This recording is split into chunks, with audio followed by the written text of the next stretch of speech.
King of Gods. By Fast Food Restaurant, Kabanata 773. 5 Elemental Wind Lightning. Si Zhao Feng ay mayroon na ngayong ilang mapagkukunan na magagamit niya upang tumutok sa Golden Cone Sacred Lightning Body.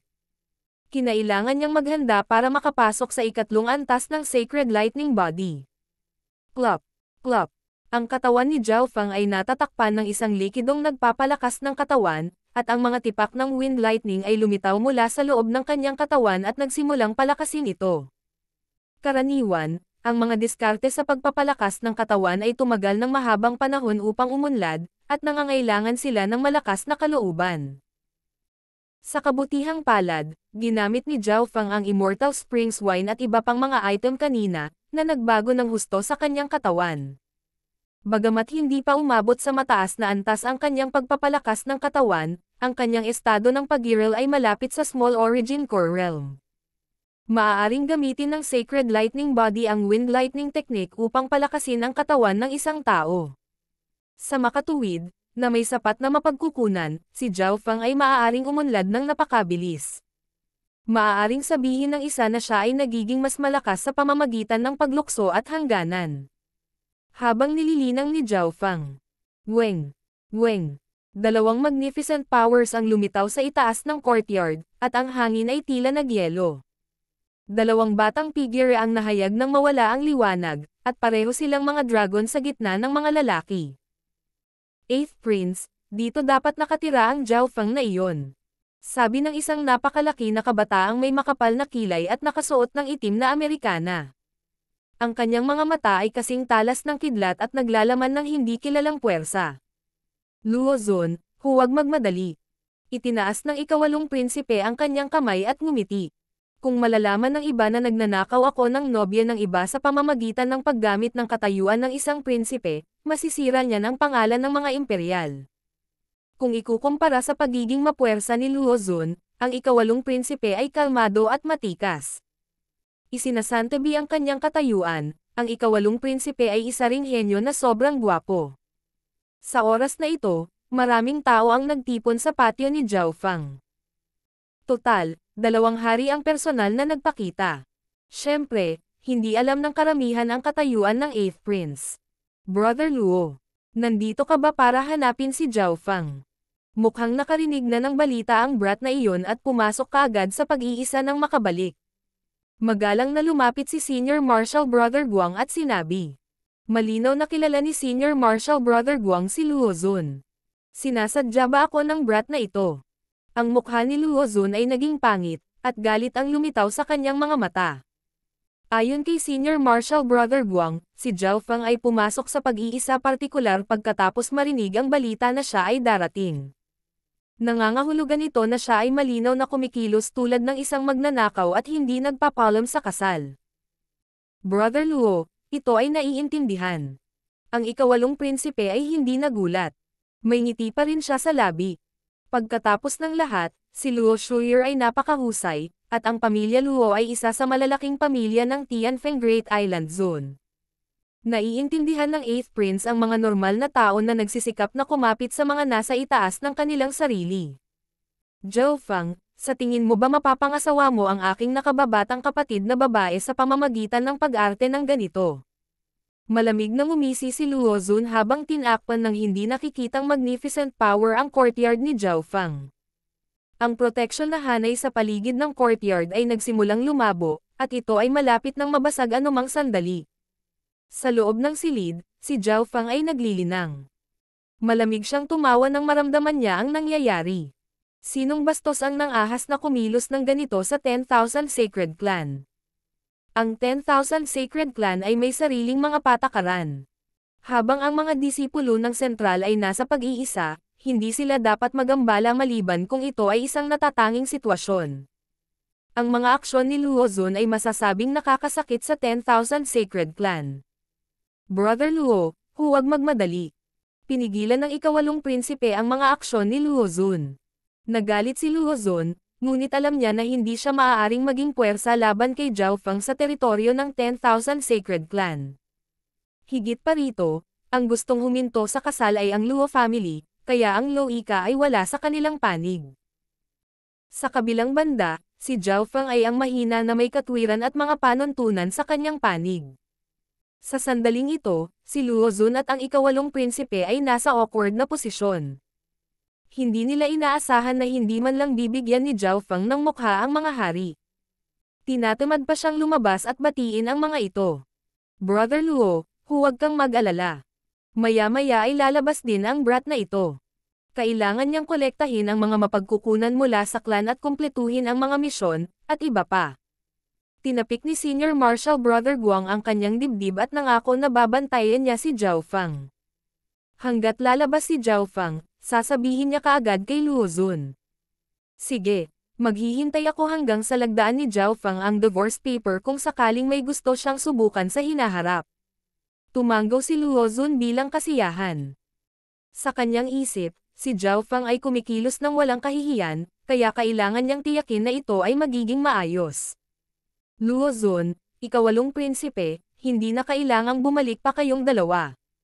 Tatanggihan ko ang kasal kay Luo Shuier.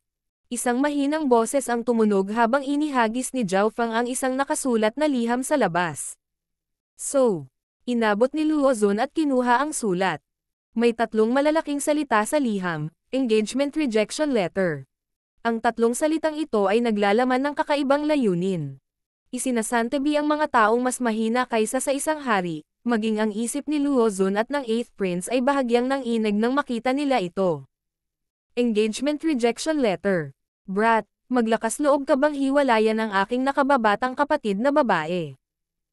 Nagalit si Luo Zun, at ang kanyang magnificent power ay naging sanhi ng pagyanig ng kalangitan. Ang nakapangingilabot na kapangyarihan na nagmumula sa kanya ay naging dahilan upang hindi makahinga ang mga disipulo sa malapit. Nang makita ang engagement rejection letter, medyo pangit din ang ekspresyon ng 8th Prince. Luo Zun, ano ang gusto mo sa akin? Hindi ba't iyon ang pinunta mo rito? Isang malamig at walang emosyong boses ang umalangaw-ngaw sa kalangitan. Sa mundong ito, ang paraan kung paano tanggihan ng isang lalaki ang kasal ay sa pamamagitan ng paggamit ng engagement rejection letter. Walang karapatan ang mga babae na magsulat ng engagement rejection letter. Maaari lamang nilang putulin ang kasal, na sumalungat sa kanilang orihinal na pangako. Ginawa ito ni Zhao Feng sa napakasimpleng paraan. Ayaw niyang may makaabala sa kanyang paglilinang. Ikaw. Umungol si Luo Zun ngunit hindi alam kung ano ang sasabihin. Sa katunayan, hinanap niya si Zhao Feng para putulin ang kasal, at ginamit ni Zhao Feng ang karaniwang paraan ng paggawa nito, engagement rejection letter. Gayunpaman, iniisip kung paano tinanggihan ang kanyang kaakit-akit at namumukod tanging kapatid, nakaramdam ng galit si Luo Zun. Madilim din ang ekspresyon ng 8th Prince. Siya ang prinsipe ng Great Gunlord Dynasty. Hindi talaga ito gagana kung nagpakasal siya sa isang taong tinanggihan ng ibang lalaki. Sa pagtatapos ng araw, ito ay tungkol sa mukha. Bilang mas malakas na panig, gusto ng pamilyang Luo na hiwalayan ang kasal at pagkatapos ay bigyan ang Zhao family ng ilang kabayaran dahil sa pagsira sa kanilang pangako. Ang mga aksyon ni Zhao Feng ay hindi naman mali, ngunit dahil sa pamamaraang ito, nawalan ng mukha ang pamilya Luo at ang ikawalong prinsipe. Zhao Feng, babayaran mo ang iyong mga aksyon ngayon. Dumagundong ang boses ni Luo Zun sa buong himpapawid habang ang kanyang magnificent power ay ginawang parang yelo at apoy ang kalangitan. Bahagyang nagbago ang ekspresyon ni Zhao Feng sa loob ng silid. Talagang nilinang ni Luo Zun ang isang pambihirang pamamaraan ng ice and fire. Ang pamamaraan na ito ay nangangailangan ng isa upang balansehin ang yelo at apoy, at ito ay lubhang mahirap na linangin. Higit pa rito, sinimulan na ni Luo Zun na bumuo ng mga outline ng isang spatial domain, na nangangahulugang hindi na siya masyadong malayo sa pagiging isang domain-level king. Luo Zun. Ilang king intent ang lumitaw sa hangin. Ito ang 10,000 Sacred Clan. Mangyaring huminahon ka. Malinaw na ang paggamit ni Luo Zun sa kanyang magnificent power ay naging dahilan upang malungkot ang mga elders sa loob ng 10,000 Sacred Clan. Ano man ang mangyari, ang 10,000 Sacred Clan ay dating isang 3-star superpower. Kung matutulungan niya ito, kahit ang 8th Prince ay ayaw niyang masaktan ang 10,000 Sacred Clan. Kasalukuyang balanse ang Lord Dynasty at lahat ng angkan. Zhao Feng, Titingnan natin kung ano ang mangyayari sa hinaharap. Pinigilan ni Luo Zun ang galit sa kanyang puso nang umalis siya sa patio ni Zhao Feng sa tabi ng bahagyang mabangis na 8th Prince. Si Zhao Feng ay may katwiran sa kanyang panig, at ito ang 10,000 Sacred Clan. Hindi sila maaaring gumamit ng puwersa dito. Sa loob ng silid, si Zhao Feng ay nalubog sa paglilinang. Hindi niya isinasapuso ang banta ni Luo Zun. Sa isang kisap mata, lumipas ang karamihan sa isang buwan, at ang Golden Kun Sacred Lightning Technique ni Zhao Feng ay nakapasok sa ikatlong antas. Nangangahulugan ito na maaari na ngayong patayin ni Zhao Feng ang True Lord rank sa kanyang pisikal na lakas lamang, at siya ay walang kapantay laban sa sinumang mas mababa sa Origin Core Realm. Kung gagamitin din niya ang 5 Elemental Wind Lightning Technique, iyon ay parang pagdaragdag ng mga pakpak sa isang tigre. Ang 5 Elemental Wind Lightning Technique ni Zhao Feng ay umuusad patungo sa pinakamataas na ikatlong antas. Sa sandaling ito, muling itinoon niya ang kanyang pagtuon sa 5 Elemental Wind Lightning Technique. Kung mas mataas ang antas ng Wind Lightning Technique, mas mabilis ang kanyang pag-unlad sa paglinang ng Sacred Lightning Body.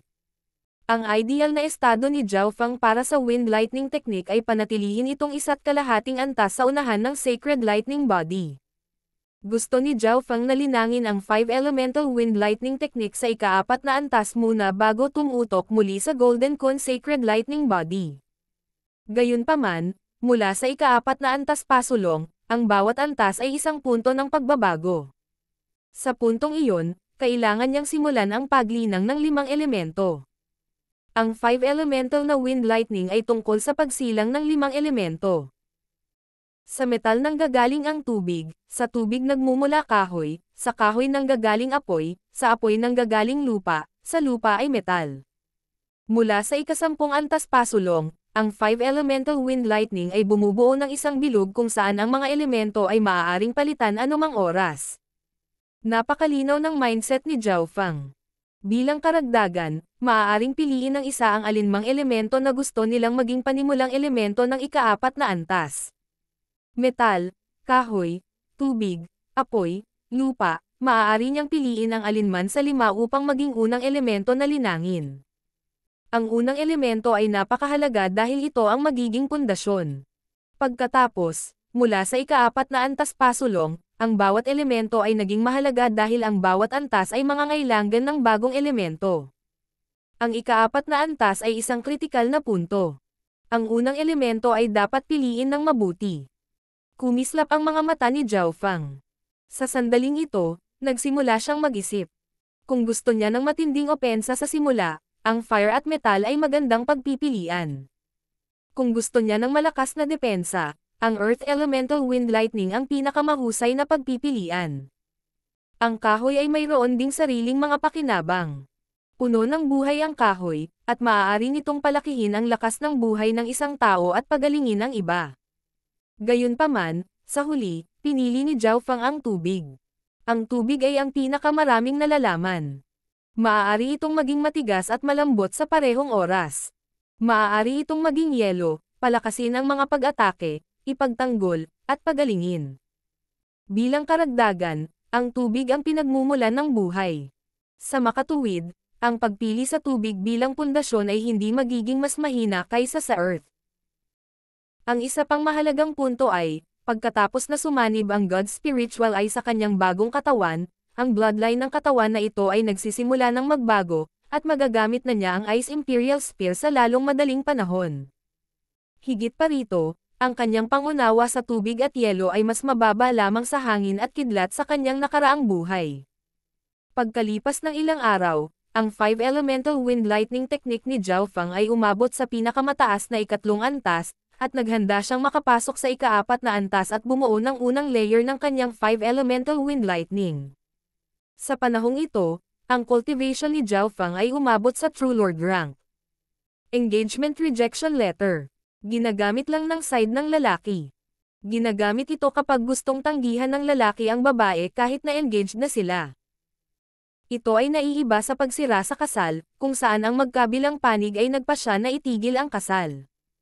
Ito ay higit pa sa isang nakakahiya na paraan upang putulin ang kasal at maaaring masira ang pangalan ng isang tao. Magiging masama kung ang ikawalong prinsipe ay magpakasal sa isang taong tinanggihan ng ibang lalaki. Ibig sabihin, pagkuha ng mga natira ng ibang tao. King of Gods, Kabanata 774. Liham. May 4 na buwan pang natitira bago ang pagbubukas ng Divine Illusion Dimension ng si Zhao Fang ay pumasok sa True Lord rank. Maraming oras ang natitira, ngunit sa ngayon, ang pinakamahalagang gawain ay ang pagbuo ng pundasyon para sa ika-4 na antas ng 5 Elemental Wind Lightning Technique. Kailangan ko pa ng ilang Water Elemental Resources. Si Zhao Fang ay hindi nagmamadali.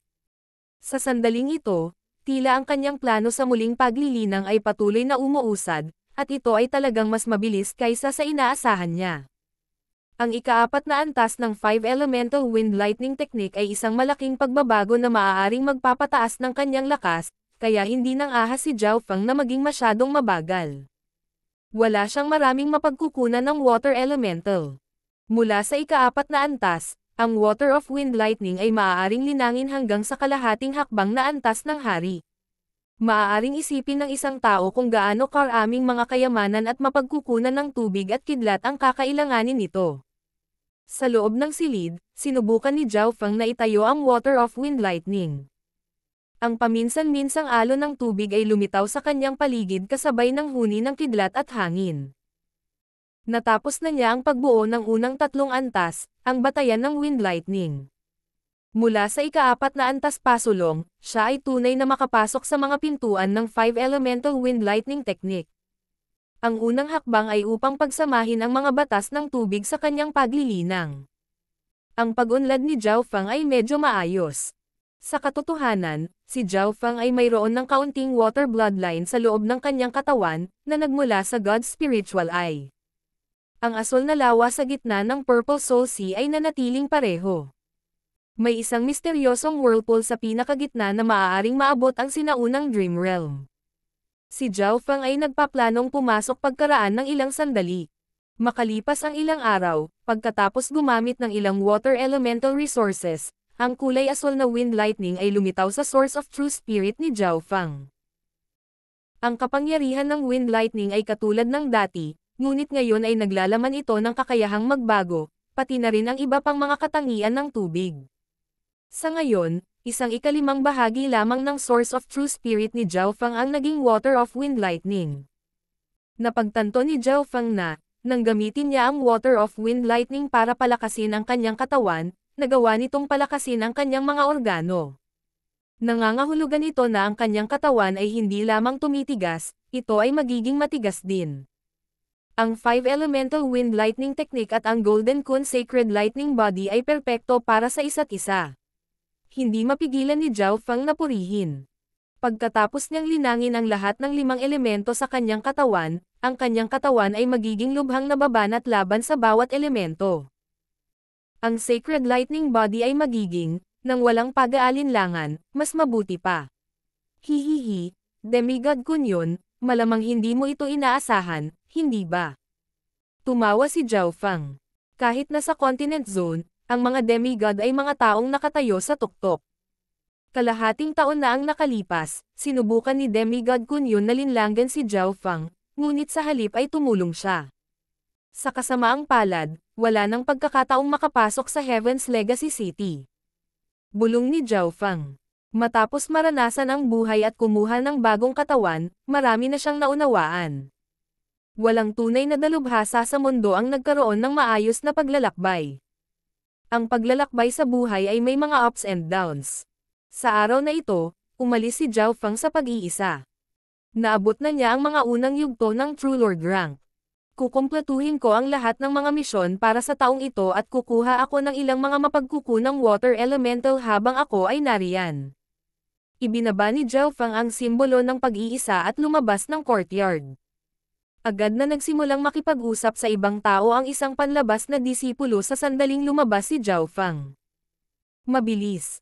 Lumabas na ang brat na iyon. Pinagmamasdan ng ilang panlabas na disipulo ang bawat kilos at galaw ni Zhao Fang. Mayroon din silang mga token ng mensahe sa kanilang mga kamay. Mabilis na dumating si Senior Marshal Brother Guang nang marinig niya ang tungkol dito. Paano ito posible?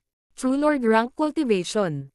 Naramdaman ni Senior Marshal Brother Guang ang pagbabago sa aura ni Zhao Feng mula sa malayo.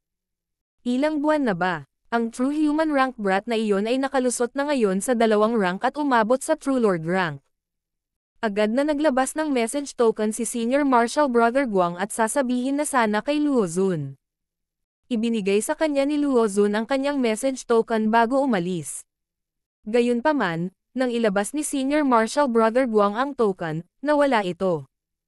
Ang aking message token. Bulalas ni Senior Marshal Brother Guang. Meow meow.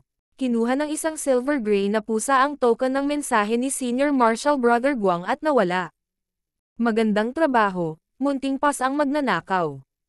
Umupo si Zhao Feng sa Yinming at umalis habang nagsimulang magmura si Senior Marshal Brother Guang.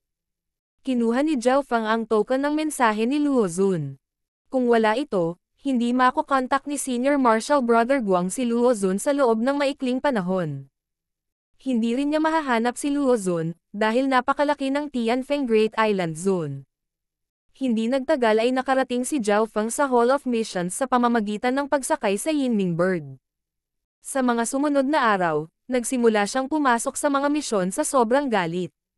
Sa tuwing magmimisyon siya, nasa parehong lugar iyon. Hindi mahalaga kung sila ay mga mataas na ranggo na gawain. Sa maikling panahon lamang ng 10 araw, nakumpleto ni Zhao Feng ang 12-12 ng mga misyon ng mag-isa sa napakabilis na paraan. Tunog ang mga padamdam sa tuwing babalik siya at mangolekta ng mga kontribusyon at reward. Ang isang napakaraming True Lord rank ay kayang kumpletuhin ang napakaraming misyon na kahit ang mga nasa Origin Core Realm ay hindi magagawa. Talagang may isang uri ng sikreto sa taong ito. Mayroong ilang mga maniac sa misyon sa Hall of Missions na nakakuha ng malaking halaga ng mga mapagkukunan sa pamamagitan ng paggawa ng mga misyon ng mag-isa. Gayunpaman, wala sila kung ikukumpara sa bilis ni Zhao Feng. Ang dami ng mga kontribusyon at reward na nakolekta ni Zhao Feng sa nakalipas na 10 araw ay sapat na para mamula ang mga mata ng ilang Origin Core Realms. Sa paglipas ng panahon, ang mga misyon na nakolekta ni Zhao Feng ay naging mas mahirap din. Iyan ay halos 1 taon na halaga ng mga misyon na nagawa. Tumanggo si Zhao Feng at pagkatapos ay gumawa ng ibang bagay na ikinagulat ng angkan. Makalipas ang 4 o 5 araw, pumunta si Zhao Feng sa Exchange Castle sa clan. Sa pagkakataong ito, napaamo na niya ang isang malaking bilang ng mga alagang hayop mula sa True Spirit Realm hanggang sa Great Origin Core Realm. Ang mga espiritual na pet bag sa kanya ay punong-puno. Nagdulot siya ng shockwave nang magbenta siya ng mga espiritual na alagang hayop. Maraming bihirang at mahirap na paamuin na espiritual na mga alagang hayop ang pinaamo ni Zhao Feng. At maraming mga eksperto ng 10,000 Sacred Clan ang dumating upang bilhin sila nang marinig nila ang tungkol dito. Ang ilang mga bihirang espiritual na alagang hayop ay nagtaas pa ng atensyon ng ilang Void God Realm Kings. Nagsimulang maglakbay ang mga talento sa pagpapaamo ng hayop ni Zhao Feng sa 10,000 Sacred Clan. Nakakuha siya ng malaking halaga ng Primal Crystal Stones mula lamang sa pagbebenta ng mga alagang hayop. Hihilingin ng ilang eksperto kay Zhao Feng na tulungan ang mga hayop na mapaamo. Ang gantimpala sa paggawa nito ay lumampas sa mga misyon, at maaari itong gawin ng mas mabilis. Siyempre, hindi tinanggap ni Zhao Feng ang madaling gawain. Matapos makalakam ng malaking halaga ng kayamanan, sinimulan ni Zhao Feng na linangin muli ang Water of Wind Lightning. Ang mga mapagkukunang water elemental na ito ay sapat na para maabot ko ang kalahating hakbang na Origin Core Realm. Natuwa si Zhao Feng. Siyempre, nakabili na rin siya ng maraming iba pang mapagkukunan, kabilang ang mga mapagkukunang pampalakas ng katawan, lightning, at soul daw. Ang mga mapagkukunan ng soul daw ay ang pinakamahal, ngunit kinailangan itong bilhin ni Zhao Feng para gumaling ang kanyang kaluluwa at magising ang kanyang Emperor Intent. Sa isang kisap mata, 1 pang buwan ang lumipas, at ang kanyang 5 Elemental Wind Lightning Technique sa wakas ay umabot sa ika-4 na antas. Sa sandaling ito, ang Wind Lightning sa loob ng kanyang Source of True Spirit ay naging ganap na bughaw. Weng! Inikat ni Zhao Feng ang kanyang True Yuan at pinalibutan ang kanyang sarili sa isang kulay aswal na alon ng Wind Lightning. Tingnan natin kung magagamit ang Water of Wind Lightning para gamitin ang Water Spirit Divine Change. Naintriga si Zhao Feng. Maaaring baguhin ng Water Spirit Divine Change ang laman at dugo ng isang tao sa isang likidong estado sa loob ng isang panahon. Nangangahulugan ito na ang isang tao ay karaniwang magkakaroon ng isang immortal na katawan para sa isang maikling sandali. Naisip ni Zhao Feng na maaari itong gumana.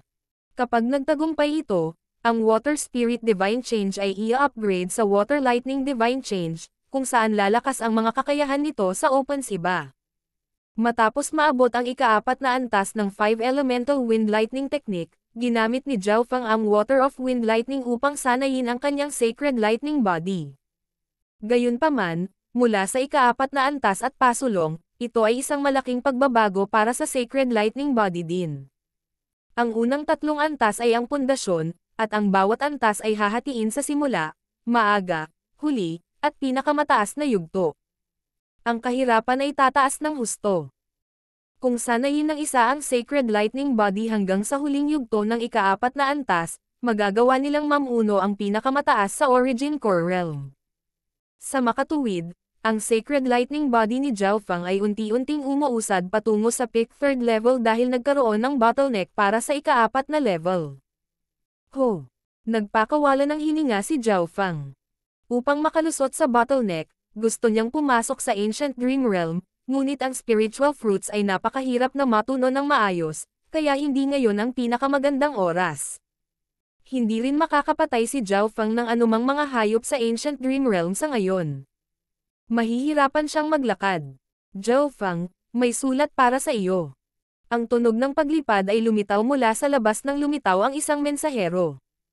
Whoosh! Isang sulat ang dumaan sa protective array. Yunling Zhao Family. Nagsalubong ang mga kilay ni Zhao Feng nang buksan niya ang sulat. Ang liham ay nagsabi na ang labanan sa pagitan ng Zhao Family at Yin Family ay nagiging mas matindi, at ang Yin Family ay nagkaroon ng tulong ng isang misteryosong kapangyarihan na nagbigay sa kanila ng mataas na kamay. Si Fenger, ang pinuno ng pamilya Luo ay nagsabi na, hanggat pumunta ka sa pamilya Luo at humingi ng tawad, tutulong sila sa paglutas ng sitwasyong ito. Sa dulo ng sulat ay isang buntong hininga mula sa lolo ni Zhao Feng. Matapos basahin ang sulat, naging malungkot ang ekspresyon ni Zhao Feng. Luo Zun, ika-8 prinsipe. Kaya ito ang iyong panlilinlang. Si Zhao Feng ay hindi pipi. Ang Zhao Family at ang Yin Family ay pare-pareho sa isa't isa, at pagkatapos na patayin ni Zhao Feng ang ilang eksperto mula sa Yin Family, sila ay nagkaroon ng mabibigat na problema. Gaano karaming pinsala ang maaaring idulot ng pamilya Yin lamang sa pamilya Zhao? Shu. Ginawang abo ni Zhao Feng ang sulat. Mukhang kailangan kong bumalik sa Yunling Zhao Family. Alam ni Zhao Feng na gustong ibalik ng orihinal na Zhao Feng ang kaluwalhatian ng kanyang pamilya, at napakalapit niya sa kanyang lolo, na parang sila ay mag-ama. Hindi maaaring baliwalain ni Zhao Feng ang mga pakiusap ng lolo ni Zhao Feng. Agad siyang umupo sa Yinming Bird at tumungo sa Messenger Hall sa 10,000 Sacred Clan. Maaari ka bang magpadala ng mga sulat sa Continent Zone? Tanong ni Zhao Feng. Ang ilang mga puwersa tulad ng 2 star na sekta, malalaking pamilya, o ang Panginoong Dinastiya ay maaaring tumanggap sa kanila. Sagot ng isang elder. Mabuti. Maaari ka bang magpadala ng sulat sa Duanmo Family ng Continent Zone? Tanong ni Zhao Feng habang nagsimula siyang magsulat ng isang liham, pagkatapos ay tinatakan ito ng isang espesyal na pamamaraan. Pamilya ng Duanmo. Ibig mo bang sabihin? Isa sa 8 big families ng Great Gunlord Dynasty. Ang matanda ay nag-click sa kanyang dila. Tama.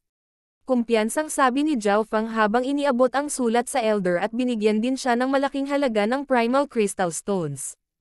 Matagal na siyang nasa Great Gunlord Dynasty, at ngayon lang naalala ni Zhao Feng na sumulat ng liham kina Duanmo Qing at Zhao Yufei para itanong kung kumusta na sila. Inaasahan niyang makita sila sa lalong madaling panahon.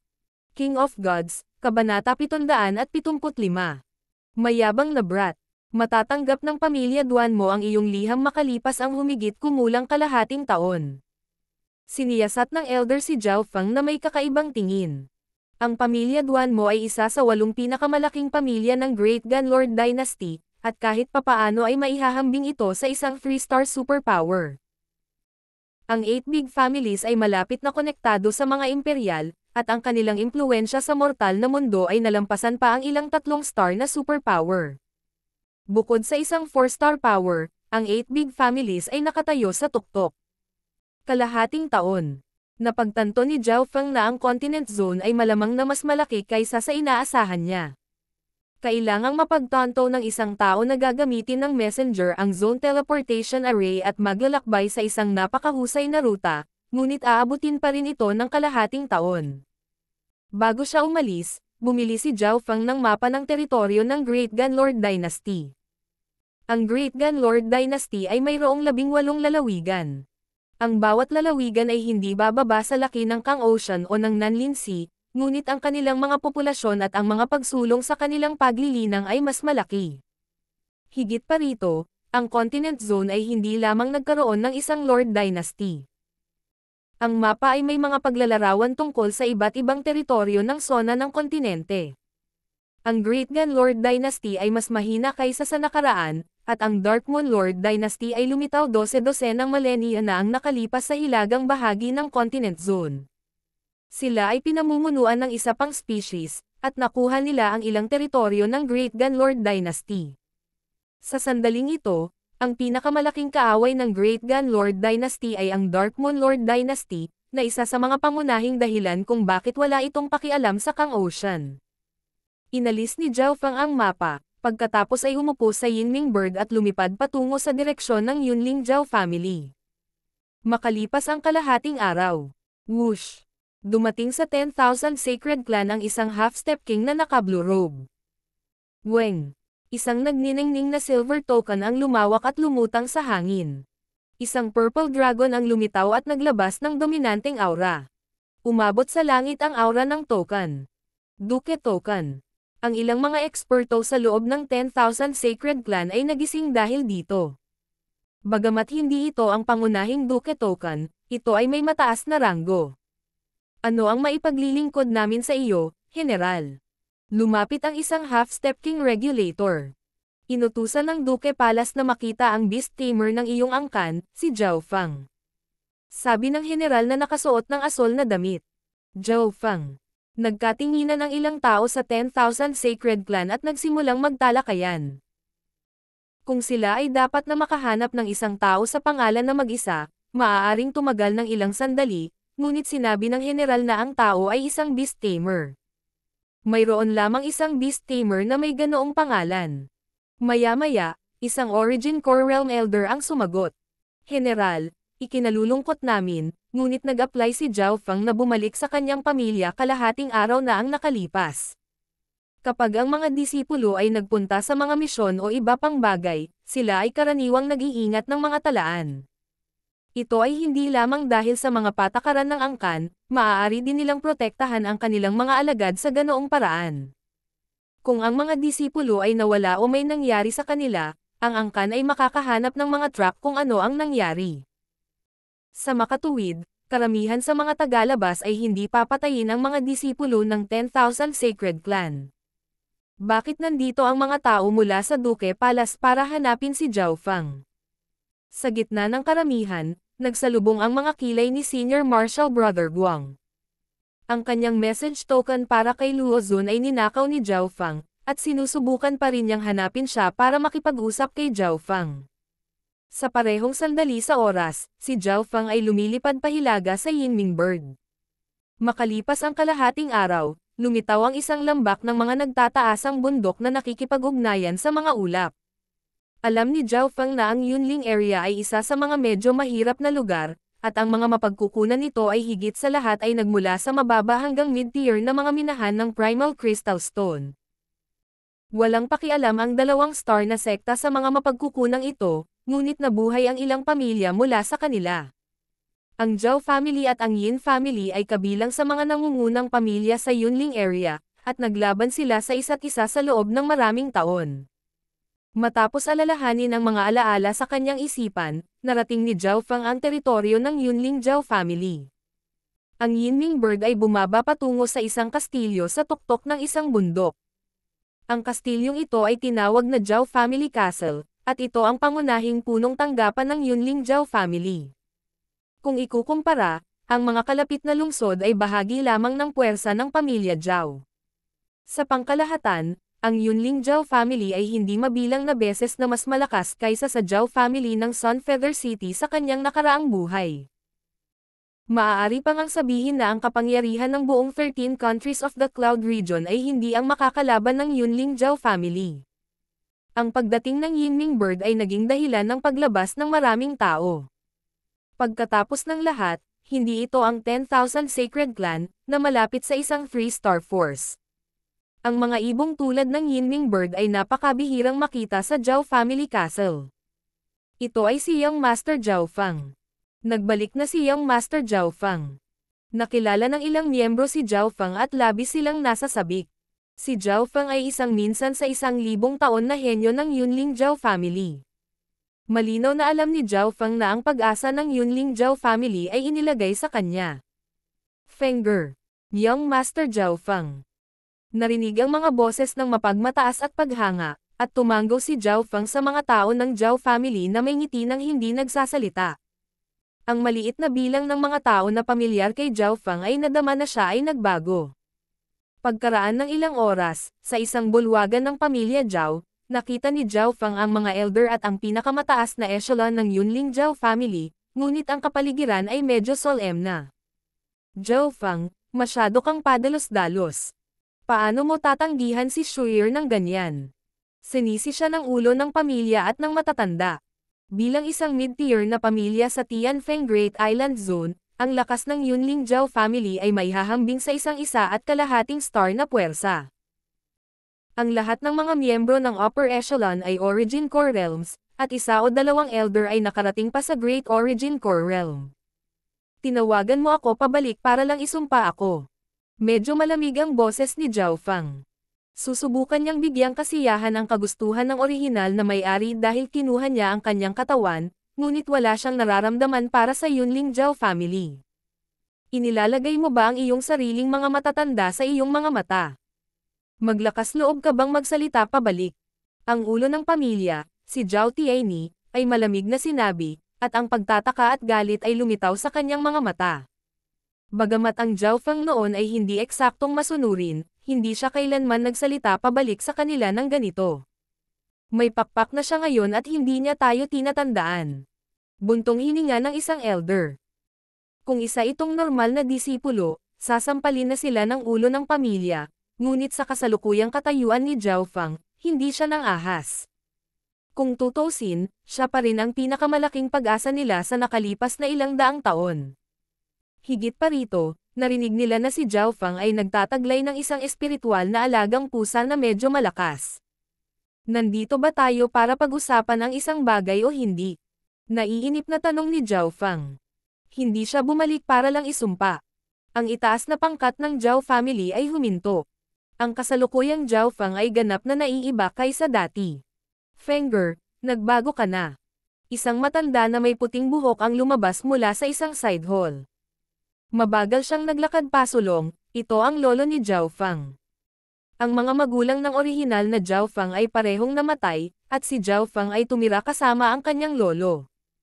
Sa kanyang tuktok, ang lolo ni Zhao Fang ay isa ring Origin Core Realm Sovereign, ngunit siya ay bumaba sa half-step na Origin Core Realm pagkatapos ng isang aksidente. Lolo, hindi na ako ang Zhao Fang noon. Bahagyang ngumiti si Zhao Fang. Sa kanyang mga alaala, ang lolo ni Zhao Fang ay naglagay ng malaking pag-asa sa kanya. Upang palakihin si Zhao Fang sa isang henyo, ginugol ng lolo ni Zhao Fang ang lahat ng kanyang kayamanan. Ang orihinal na Zhao Fang ay puno ng paggalang at pasasalamat sa kanyang lolo. Nang marinig ang mga salita ni Zhao Fang, tumigil ang lolo ni Zhao Fang bago siya binigyan ng matalim na tingin. Ang kanyang apo ay ibang-iba sa dati. Hindi na siya makakita sa pamamagitan niya. Napagtanto din ng upper echelon ng Zhao family na ang ugali ni Zhao Fang ngayon ay maaaring ilarawan sa pamamagitan ng dalawang salita, malamig at walang emosyon. Zhao Fang, sana ay mabigyan mo kami ng magandang dahilan tungkol sa pagtanggi mo kay Luo Shuir, at sana ay mabayaran mo sila. Sabi ng pinuno ng pamilya. Dahilan. Ayokong pakasalan si Luo Shuir. Walang masama sa pagtanggi sa kanya. Matapat na sabi ni Zhao Fang. Ikaw. Si Luo Shuyer ay ang gintong anak na babae ng pamilya Luo. Karangalan mo na nakipagtipan ka sa pamilya Luo. Halos mapatayo sa galit ang ulo ng pamilya. Nang marinig iyon, malamig na nanood si Zhao Fang. Ang kanyang titig ay nagpalamig sa ulo ng pamilya at sa itaas na antas. Meow meow. Isang maliit na silver gray na pusa ang lumitaw sa balikat ni Zhao Fang. Ang pagkakaroon ng pasang ito ay naging dahilan upang maging maingat ang upper echelon ng Zhao family. Nagpakita ng takot ang matanda na nakakulay abo at mabilis na pinatigil ang ulo ng pamilya. Sa pakikialam ng 8th Prince, magiging imposible pa rin ang kasal sa pamilyang Luo Tianyi, hindi natin dapat masyadong pag-isipan iyon. Sabi ng nakatatandang kulay abo, at sinuri ng mas mataas na pangkat ng pamilya si Zhao Fang sa isang bagong liwanag. Tungkol sa paghingi ng tawad sa pamilya Luo, huwag mo nang isipin na banggitin iyon muli. Ang susunod na pangungusap ni Zhao Fang ay tinatakan ang bibig ng pinuno ng pamilya at kumpanya. Ang pamilya Luo ang unang gustong kanselahin ang kasal, kaya walang masama kung magpadala si Zhao Fang ng engagement rejection letter. Marahil ay pakiramdam ng pamilya Luo na parang nawalan sila ng mukha. Bagamat maaaring wala silang direktang gawin sa atin, susuportahan nila ang pamilya Yin ng palihim. Nag-aalala si Lolo Zhao. Kamakailan lamang, ang pamilya Yin ay sinusuportahan ng isang misteryosong kapangyarihan, na lumalawak at pumalit sa mga puwersa ng pamilya Zhao. Ang Zhao family ay nasa bingit ng pagbagsak. Ang layunin ko sa pagbabalik sa pagkakataong ito ay alisin ang pamilya Yin. Matapos masira ang pamilya Yin, ang pamilya Zhao ay wala nang makakalaban sa Yunling area. Isang malamig na liwanag ang bumungad sa mga mata ni Zhao Fang. Tanggalin ang pamilya Yin. Ang mga puso ng mataas na antas ay nanginginig. Naramdaman nila na siya ay labis na mayabang, ngunit nakita nila ang pagtitiwala ni Zhao Fang, ang Yinming Bird, at Senior Thieving Cat, hindi nila maiwasang maniwala dito. Zhao Fang, naniniwala kami sa iyo. Ang pinuno ng pamilya ay tumango, ngunit ang kanyang mga salita ay umikot. Ngunit kung hindi mo malutas ang panganib, umaasa kaming pupunta ka sa pamilya Luo at humingi ng tawad. Humingi ng tawad. Malamang na mas simple na sirain na lang ang pamilya Luo. Tumawa si Zhao Fang na may mapaglarong ngiti nang umalis siya sa bulwagan. Mayabang na brat. Hindi ka ba natatakot na putulin ng hangin ang iyong dila? Ang itaas na pangkat ng Zhao family ay umungal, ngunit ang kabataan ay walang pakialam. Nagpatuloy lang siya sa paglalakad. Si Zhao Fang ay may sariling silid sa Zhao family castle. Isang matandang figure ang nagtulak sa pinto at pumasok sa silid. Si Lolo Zhao iyon. Ikaw. Hindi ka si Fenger. Tinitigan ni Lolo Zhao si Zhao Fang at sinabi sa nanginginig at malungkot na tono. King of Gods, Kabanata 776. Pagkakakilanlan. Ikaw. Hindi ka si Fenger. Tinitigan ni Lolo Zhao si Zhao Fang, na nagiging mas kakaiba, at nagsalita sa tonong may kumpiyansa. Tumayo si Zhao Fang habang nasa likod ang kanyang mga kamay at nanatiling walang emosyon. Kung hindi pa ito naiisip ni Lolo Zhao, may mali. Hindi rin binalak ni Zhao Fang na itago ito. Ang pagpapanggap na ibang tao ay masyadong mahirap. Tama ka. Hindi ako si Zhao Fang. Ang totoong Zhao Fang ay namatay ilang buwan na ang nakakaraan. Sinulyapan ni Zhao Fang ang tanawin habang naglalakad. Ikaw. Pinatay mo siya at pagkatapos ay ninakaw ang kanyang katawan. Nanlalaki ang mga mata ni Lolo Zhao nang lumitaw ang layuning pumatay at galit. Gayunpaman, ang nasa harap niya ay may katawan ng kanyang apo, kaya sinubukan niyang kontrolin ang kanyang sarili. Higit pa rito, ang estranghero na ito ay sobrang kalmado at hindi natakot, na likas na nagpakalma kay Lolo Zhao. Bagaman kinuha ko ang kanyang katawan, may ibang pumatay sa kanya. Walang ekspresyong pinunasan ni Zhao Fang ang kanyang kamay. Weng. Isang screen na gawa sa tubig ang lumitaw sa harap nila at ipinakita ang proseso ng pagkapatay ng orihinal na Zhao Fang bago sumanib sa kanyang katawan ang isang kislap ng lilang kidlat. Pamilyang Yin. Natulala si Lolo Zhao. Nakikilala niya ang mga tao. Sila ay mula sa pamilya Yin. May tunog pa ang screen ni Zhao Fang. Ang pamilya Yin ay isang grupo ng mga bastos na naiinggit sa mga nagawa ni Fenger. Ang lakas ng loob nilang gumawa ng kaiyahiyang kilos. Napaungol si Lolo Zhao. Hiram ko lang itong katawan at mamuhay bilang apo mo. Binuod ni Zhao Fang. Nang marinig iyon, nanginig ang katawan ni Lolo Zhao, at nagsimula siyang umiyak habang nakatingin kay Zhao Fang na may masalimuot na emosyon. Alam ni Zhao Fang na si Lolo Zhao ay naglagay ng labis na pag-asa at lakas sa nakaraang Zhao Fang. Makalipas ang mahabang panahon, sa wakas ay huminahon ng kaunti ang emosyon ni Lolo Zhao. Tinitigan niya si Zhao Fang at nagsalita. Kahit sino ka man, mamuhay ng maayos sa kanyang katawan. Siyempre, mahinang ngumiti si Zhao Fang. Mamumuhay ako ng isang buhay na mas makulay kaysa sa kanya at tatapusin ang kanyang mga hiling sa abot ng aking makakaya, kabilang ang paglutas sa panganib ng pamilya Zhao sa pagkakataong ito. Dahil sa mga salita ni Zhao Fang, muling nagliwanag ang malamlam na mga mata ni Lolo Zhao. Sa sandaling ito, tila inilipat niya ang pag-asa ng orihinal na Zhao Fang sa kasalukuyang Zhao Fang. Hindi mahirap para kay Lolo Zhao na makita na napakataas ng lakas ni Zhao Fang bago kumuha ng bagong katawan. Naabot na niya ang True Lord rank mula sa True Human rank sa loob lang ng ilang buwan, napaamo niya ang isang Yinming bird, at mayroon siyang misteryosong pusa sa tabi niya na maaaring pumatay sa mga Sovereign Lords. Magagawa ba ito ng isang normal na tao? Lolo Zhao, isa ito sa mga kabayaran ko. Naglabas si Zhao Fang ng isang maliit na bote na naglalaman ng malinaw na likido. Pagbabayad. Umungol si Lolo Zhao. Hindi ko kailangan ng anumang kabayaran. Ang kailangan mo lang gawin ay mamuhay ng maayos sa kanyang katawan. Sa pamamagitan lamang ng pag-inom nito ay magkakaroon ka ng buhay upang makita iyon. Ngumiti si Zhao Fang at sinabi. Ininom ni Lolo Zhao ang likido nang may pagtataka. Sa sumunod na sandali, ang kanyang ekspresyon ay kapansin-pansing nagbago. Immortal Springs Wine. Naramdaman ni Lolo Zhao na ang kanyang puwersa sa buhay ay muling pinupunan. Noong nakaraan, napilayan siya ng isang aksidente at nabawasan ng husto ang kanyang buhay. Wala pang 10 taon ang natitira niyang buhay, ngunit pagkatapos uminom ng Immortal Springs Wine, parang binalik niya ang panahon. Ang kanyang buhay ay tumaas ng 1,000 taon. Ang pagpapahaba ng iyong buhay ay hindi lamang hiling ni Zhao Fang, ito ay sa iyo rin, hindi ba? Mabagal na tanong ni Zhao Fang. Ikaw. Bahagyang namula ang mukha ni Lolo Zhao. Sa katunayan, pinalaki niya ang orihinal na Zhao Fang at may ganoong pag-asa sa kaibuturan ng kanyang puso. Pagkatapos maranasan ang habang buhay, paanong hindi iyon makikita ni Zhao Fang? Pagkatapos ay kumuha si Zhao Fang ng ilang mahahalagang gamot upang pagalingin ang binti ni Lolo Zhao. Ginamit ang mga gamot na ito para sa mga pinsala ng mga hari at emperor, kaya sapat na ang mga ito para pagalingin ang isang maliit na Origin Core Realm.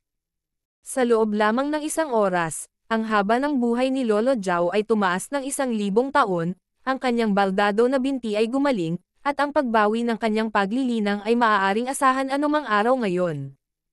Ang lahat ng ito ay parang panaginip. Ang aking buhay ay tumaas na ngayon ng 1,000 taon. Hindi ako naglakas loob na isipin ang tungkol sa Great Origin Core Realm sa nakaraan, ngunit ngayon ay maaari ko pang subukan na maabot ang Void God Realm sa hinaharap. Nakaramdam ng saya si Lolo Zhao, ngunit na-guilty din at sa parehong oras, binago ng bagong Zhao Fang na ito ang kanyang kapalaran sa ilang aksyon lang, at ang paghihiganti para sa kanyang apo at ang pagbangon ng pamilya Zhao ay nakasalalay sa kanya. Sana walang ibang makakaalam ng sikretong ito. Sabi ni Lolo Zhao. Kung kumalat ang balita tungkol dito, hindi ito makakabuti para sa Zhao family. Sige. Ganoon din ang intensyon ni Zhao Fang. Nang maglaon sa araw na iyon, nagsagawa ng lihim na pagpupulong ang pinakamataas na echelon ng pamilya Zhao at inimbitahan si Zhao Fang. Fengger, ikaw ang pinakamalaking pag-asa ng Yunling Zhao family. Ilang beses ka nang sinubukang patayin ng pamilya Yin noon, at tiyak na hindi sila susuko anumang oras sa lalong madaling panahon. Ang sabi ng pinuno ng pamilya. Alam ng upper echelon ng Zhao family na maraming beses nang sinubukan ng Yin family na patayin si Zhao Fang. Hanggat mayroon silang Zhao Fang, may pagkakataon silang bumangon.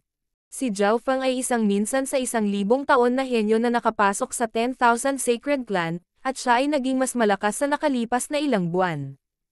Maaaring isipin ng isang tao na, kung ipagpapatuloy ni Zhao Fang ang pagganap na ito, maaari siyang maging disipulo ng isang hari at makapasok sa Divine Illusion Dimension, na magiging isang malaking pagbabago para sa pamilya Zhao. Maaari mo akong gamitin bilang pain. Ngumiti si Zhao Feng at sinabi. Ang pangunahing dahilan kung bakit siya bumalik sa pagkakataong ito ay para tanggalin ang pamilya Yin. Sa umaga ng ikalawang araw, umalis si Zhao Feng sa Zhao Family Castle at lumipad sa tuktok ng bundok ilang daang milya ang layo. Ang bundok ay napapaligiran ng mga ulap, at si Zhao Feng ay umupo at nagsimulang magtanim. Sa sandaling ito, inilipat ni Zhao Feng ang 10,000 Divine Thoughts Technique para linangin ang 5 Elemental Wind Lightning Technique at ang Sacred Lightning Body ng sabay. Hindi na niya kailangang muling linangin ang 10,000 Divine Thoughts Technique. Hanggat ang kanyang lakas kaluluwa ay sapat na malakas, ang kanyang 10,000 Divine Thoughts Technique ay babalik sa kanyang peak sa sarili nitong. Ito ay kapareho ng kanyang Emperor Intent dahil ang kaluluwa at kamalayan ni Zhao Feng ay inilagay sa kanyang God's Spiritual Eye. Kahit na ang God's Spiritual Eye ay sumanib sa kanyang orihinal na katawan, hindi nito binago ang kanyang isip. Naalala ni Zhao Feng na ang God's Spiritual Eye ay nawala ang halos lahat ng puwersa ng buhay nito nang ito ay sumanib sa kanyang katawan, pagkatapos ay nagsimula itong gumising at binago ang kanyang katawan pagkatapos gumaling. Makalipas ang ilang araw, umunlad ang paglilinang ni Zhao Feng. Naabot niya ang late stage na True Lord rank. Ang 5 Elemental Wind Lightning Technique ay nasa ika-4 na antas, kung saan ang Water of Wind Lightning ay lumakas at nagpagaling sa kanyang Sacred Lightning Body, ngunit mahirap itong makapasok sa ika-4 na antas ng Sacred Lightning Body. Kapag ang Sacred Lightning Body ay umabot sa ika-4 na antas, ang lakas ng aking katawan lamang ang maaaring mangibabaw sa mga nasa Origin Core Realm. Inaasahan ito ni Zhao Feng. Ang ika-4 na antas ng Sacred Lightning Body ay talagang isang malaking pagbabago, katulad ng ika-4 na antas ng 5 Elemental Wind Lightning Technique. Sa gabi, whoosh, whoosh, mahigit 12 ng itim na figure ang lumitaw sa mga ulap. Maaari bang mag-cultivate ang brat na iyon dito? Malinaw na ito ang pakulo ng Zhao family para akitin tayo, ngunit ang ating lakas ay madaling nahihigitan ng kanilang lakas. Matatapos natin silang lahat ng sabay-sabay. Ang pinakamahina sa kanila ay umabot na sa huling yugto ng Small Origin Core Realm, at ang dalawang pinuno, isang lalaki at isang babae, ay parehong half-step na hari. Muyu, pinangunahan mo ang squad para patayin ang upper echelon ng Zhao family. Ako mismo ang papatay sa brat na iyon. Sabi ng isang maskuladong kabataan. Gu Hong, ang isang maliit na True Lord rank ay nangangailangan sa iyo na hawakan siya ng personal. Tanong ng isang Great Origin Core Realm. Sumagot ang muscular youth na nagngangalang Gu Hong. Ayon sa impormasyon, ang brat na ito ay sobrang kakaiba, at tiyak na mayroon siyang sikreto. Isang malamig na liwanag ang sumilay sa mga mata ni Gu Hong, pati na rin ang isang kislap ng kasakiman. Walang maniniwala kung may magsasabi na ang True Human rank ay makakarating sa True Lord rank sa loob ng ilang buwan nang walang espesyal na sikreto. Pumunta ka. Nag-utos si Gu Hong, at higit sa 12 ng mga figure ang sumugod patungo sa bundok kung saan naroon si Zhao Feng. Ang isa pang pinuno ay tinawag na Muyu. Siya ay isang payat na babae na umabot din sa antas ng kalahating hakbang na hari. Binubuo ang kanyang team ng 3 Great Origin Core Realms at 9 na Peak Stage Small Origin Core Realms. Ambush. Ang grupo ng mga itim na figure ay natagpuan noong sila ay 300 milya ang layo mula kay Zhao Feng. Ang mataas na echelon ng Zhao family na malapit ay tumalon at umatake. Patayin. Si Muyu at Gu Hong, ang dalawang half-step na hari, ay may malalakas na aura. Sa kabilang banda, ang Zhao family ay mayroon lamang isang Grand Elder sa half-step king level, at ang lakas ng natitirang mga elder ay hindi kasing lakas ng mga kaaway. Mag-ingat. Ang kalaban ay may 2 kalahating hakbang na hari. Umalangaw sa kalangitan ang tinig ng Grand Elder. Ang 2 half-step na hari ng Yin family ay parehong tagalabas. 1/3 lang ng grupo ang talagang mula sa Yin family. Matanda, bumalik ka dito. Ang kalahating hakbang na si Haring Muyu ay hiniwa ang kanyang espada at hiniwa ang ilang bundok. Arg! Nahati sa 2 ang isang upper echelon na miyembro ng Zhao family na nagtatago sa malapit. Kinailangan ng Grand Elder ng Zhao family na tumulong, ngunit ang mas malakas na guhong ay sumugod kay Zhao Feng ng mag-isa. Sinubukan siyang pigilan ng upper echelon ng Zhao family ngunit wala siyang magawa. Fengger. Si Lolo Zhao ay lumitaw sa likod ni Zhao Feng. Puno ng pag-aalala ang kanyang matandang mukha, at nagsalita siya sa medyo nanginginig na tono nang makita niya ang papalapit na half-step na hari. Miyaw. Ang maliit na pas ang magnanakaw ay tumalon sa balikat ni Zhao Feng. Hayaan mo ako. Inabot ni Zhao Feng at pinatigil ang maliit na pas ang magnanakaw. Ang itim niyang buhok pagkatapos ay naging kulay ube at umihip ng malakas sa hangin ng gabi. Illusion Maze City. Nagsimulang umikot ang maulap na lilang ulap sa kaliwang mata ni Zhao Feng. Whoosh! Biglang nagbago ang tanawin. Ano ang nangyayari? Ang mga eksperto ng Yin family ay pumasok sa isang malabo na maze at naglakad-lakad ng paikot-ikot. Tila sila ay natigil sa isang hindi nakikitang kalituhan, at gaano man sila umatake, ang kanilang mga pag-atake ay limitado lamang sa ilang daang yarda. Ang Illusion Maze City na ito ay isang kasanayan sa antas ng domain. Umupo si Zhao Feng. Bagamat ang kanyang kaluluwa ay naka-recover pa lamang sa ikasampung bahagi ng kanyang peak, ang mga diskarte ng kanyang God Spiritual Eye ay maaaring makapinsala kahit na ang mga hari. Arg! Umalangaw-ngaw ang mga hiyawan sa buong ilusyon na lungsod. Gayunpaman, wala sa mga eksperto ng pamilya Zhao ang naapektuhan ng ilusyong ito.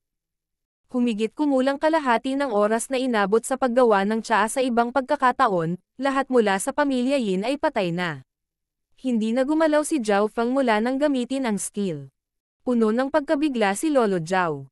Ang nakita lang niya ay pinandilatan sila ni Zhao Feng, pagkatapos ay tumigil sa paggalaw ang mga eksperto ng pamilya Yin at walang ginawa habang pinatay sila ng kaaway.